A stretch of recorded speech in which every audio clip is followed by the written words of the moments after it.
Loi d'attraction par-ci, loi d'attraction par-là, dès lors que vous vous intéressez d'un peu près à l'argent et à la spiritualité, eh bien c'est sur cette fameuse loi d'attraction que vous tombez. Alors, qu'est-ce que ça signifie exactement?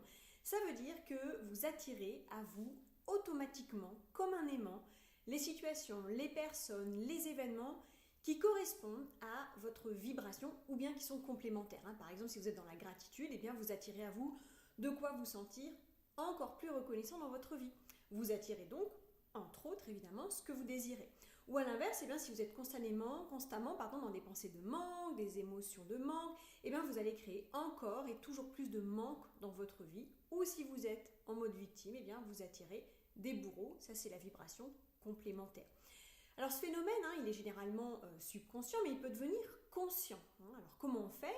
On va aller ressentir de la gratitude, même si objectivement, il y a peu de raisons de se réjouir. Il s'agit de se sentir dans la plénitude, le bien-être, le bonheur, l'amour, d'aller recruter en vous les plus hautes fréquences vibratoires qui soient, pour entretenir cette fameuse spirale vertueuse, d'attirer encore plus de bonnes choses, donc être plus heureux, donc être en haute vibration, donc continuer d'attirer les bonnes choses, etc., etc., etc. On appelle ça la création délibérée.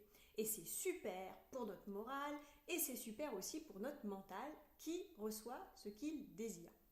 Mais peut-être qu'il y a un truc encore meilleur que ce que nous voulons.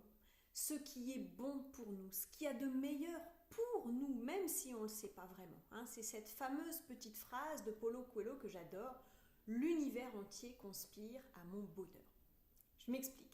Créer, pour moi, c'est pas seulement communiquer avec le champ, pour lui imprégner ce que nous voulons manifester, mais c'est aussi aller sentir, se mettre à l'écoute de ce que le champ de son côté est prêt à créer, pour tout simplement relayer cette énergie et la mettre en œuvre dans le monde de la matière.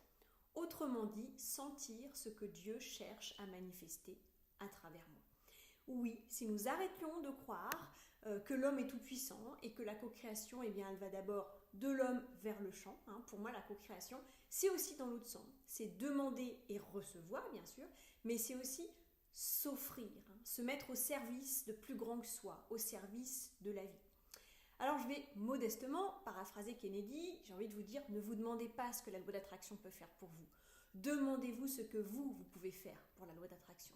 Et comme ça, vous agirez au service de l'esprit que vous êtes, en co-création avec le Père, et vous mettrez vos talents, votre personnalité, vos compétences au service du plan divin. Je vous souhaite de très très beaux moments de co-création.